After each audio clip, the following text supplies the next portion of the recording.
Olá! Nessa aula eu te propus um problema no qual você recebe uma matriz 4x4 e aí precisa gerar uma segunda matriz que vai ser um pouco diferente da primeira, porque a linha da primeira matriz vai virar a coluna da segunda matriz e assim por diante, né? E aí o que é coluna na primeira matriz vira linha na primeira, o que é linha na primeira vira coluna na segunda. Bom, no primeiro momento pode parecer um pouco confuso e você fica pensando assim, não sei nem por onde começo, né, a fazer isso. O que eu te recomendo? Rascunha as matrizes e vê de que maneira os elementos estão se comportando em termos de mudança de posição. Vou te ajudar nisso nesse esquema que a gente vai dar uma olhada agora aqui nesse slide. Veja só, imagine que a sua primeira matriz está preenchida da maneira como você está vendo, né? 1, 2, 3, 4, 5, 6, 7, 8 até 16. Ela é uma matriz 4x4. E aí o que você precisa gerar é essa matriz 2, em que a primeira linha virou a primeira coluna, né? E a primeira coluna virou a primeira linha. Então, vamos ver aleatoriamente um elemento. Por exemplo, esse número 10 aqui da primeira matriz. Vamos localizá-lo na segunda matriz e ver onde é que ele foi parar. Bom, então esse 10 aqui está lá na segunda matriz nessa posição que eu estou destacando. Na primeira matriz, ele está na linha 2, coluna 1. Na segunda matriz, ele está na linha 1, coluna 2. O que a gente pode observar em termos de comportamento? Bom, o que era linha na primeira matriz virou a coluna da segunda matriz. E o que era coluna na primeira virou linha na segunda, né? Então, a gente teve aí uma inversão de linha com coluna quando a gente foi armazenar o elemento na matriz 2. Vamos ver se isso permanece com outros números armazenados. Dá uma olhada agora nesse número 4, onde ele está na matriz 1 e onde ele foi parar na matriz 2. Então, na matriz 1, o número 4 está na linha 0, coluna 3. E na matriz 2, ele está na linha 3, coluna 0. Então, mais uma vez, a gente teve uma inversão dos indicadores, né, de linha e coluna. Então, o que era linha na matriz 1 virou coluna na matriz 2. E o que era coluna na matriz 1 virou linha na matriz 2. Então, só para a gente ter certeza de que é assim mesmo, de que esse padrão se repete, vamos olhar mais um número como exemplo. Então, vamos olhar esse número 15 na matriz 1, ele está lá na última linha, penúltima coluna, e vamos ver onde ele foi parar na matriz 2. Então, na primeira matriz, ele está na linha 3, coluna 2. Na segunda matriz, ele está na linha 2, coluna 3. Então, sim, isso é um comportamento padrão, né? Para eu gerar a segunda matriz, eu preciso inverter a referência de linha e coluna considerando a matriz 1, né? Então, quando você faz isso, você já sabe o que você tem que fazer no seu algoritmo, né? Se você de primeira não compreende, o ideal é que você faça esse rascunho e vá fazendo essas análises, né? Então, na primeira matriz, esse elemento está onde? Na segunda, onde ele foi parar? Porque aí você consegue descobrir qual é o comportamento que você tem que controlar lá no teu algoritmo ou no teu programa.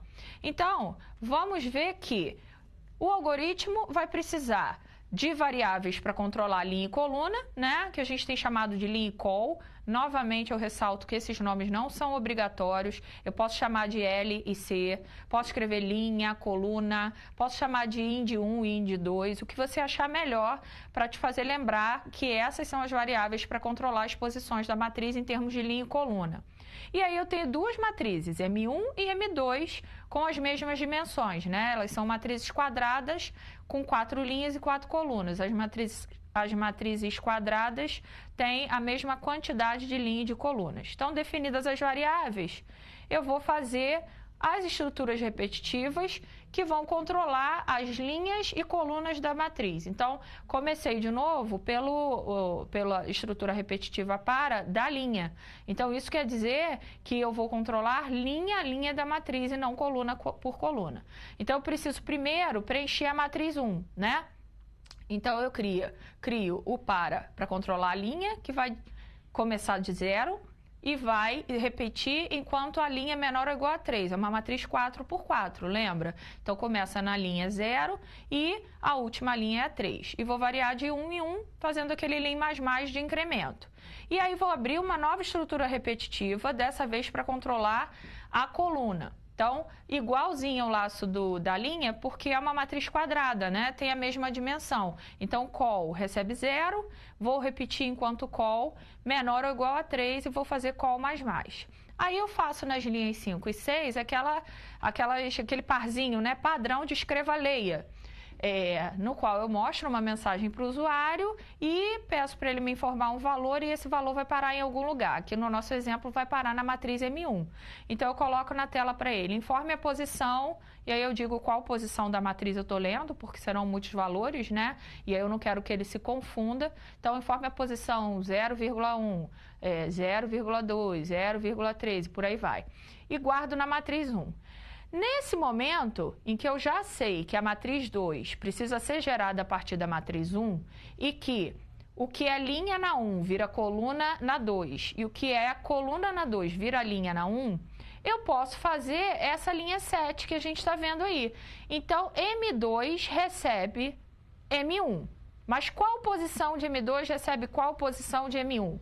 Bom, normalmente a gente indexa linha-coluna, né? A matriz, mas a gente já viu naquele exemplo que eu estava dando há pouco, em que a gente foi mapeando onde os números foram parar, que na matriz 2 eu inverto a referência de linha em coluna. Então, para eu gerar a matriz 2, eu vou fazer col lin recebendo M1 lin col. Né? Então, se a gente fizer desse jeito, o elemento que eu receber da matriz 1 vai parar certinho onde eu quero na matriz 2, porque a gente já sabe dessa inversão.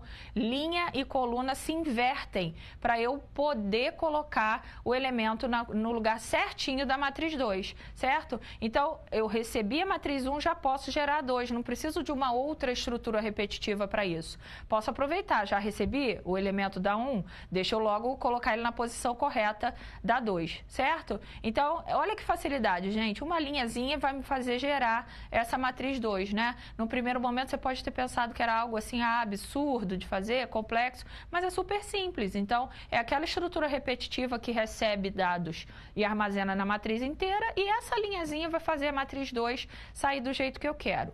E aí, parte do problema era exibir a nova matriz para o usuário. Então, eu crio uma outra repetição e essa é só para mostrar M2. Então, eu coloco uma mensagem assim, veja a nova matriz. E aí, crio um laço para lin, outro laço para col, porque a gente viu no vídeo anterior que eu preciso de duas estruturas repetitivas para receber, armazenar dados na matriz, mas também preciso de duas estruturas repetitivas para exibir os dados da matriz. Então, eu estou escrevendo a matriz e como eu estou controlando linha a linha, eu quero fazer assim, ó, eu quero mostrar os elementos da primeira linha e mudar para a linha de baixo.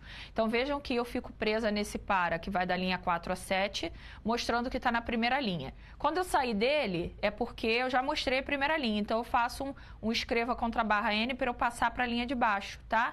E mudar de linha na matriz também. Se você quiser ver como é que ficaria sem esse escreva da linha 8, é só tirar ele e testar para você ter uma ideia da bagunça que vai ficar mais organizado com esse escreva contra a barra N aí da linha 8. Então, aí eu estou criando essas estruturas somente para exibir a matriz M2. Então, vejam que um problema que pode parecer no primeiro momento complicado se torna mais fácil se você seguir aquela minha recomendação de resolver o problema por parte, né? Não entendi nada do problema. Não senta para fazer o algoritmo ou o programa. Pensa primeiro, escreve, rascunha, tenta encontrar um padrão, porque você vai precisar dele na hora de escrever a solução, né? Então, você viu, se você não estava entendendo antes de que maneira você ia inverter linhas e colunas da matriz 1 para gerar a matriz 2, aquela história de mapear os elementos foi muito útil para te ajudar a identificar um padrão, né? Bom, nós chegamos à nossa última aula, fim da disciplina. Eu espero que tenha sido um percurso muito tranquilo, espero que você não tenha tido grandes dúvidas, que não tenha conseguido solucionar, né, com o texto das aulas e com esses vídeos. Espero que você tenha aprendido mais coisas, que tenha aí ao longo do curso visto coisas novas, né? Porque eu sei que tem muita gente que já sabe programação e aí nessa disciplina acha que não vai aprender muita coisa. Espero que eu tenha te surpreendido com algum conceito diferente, novo, com alguma ferramenta.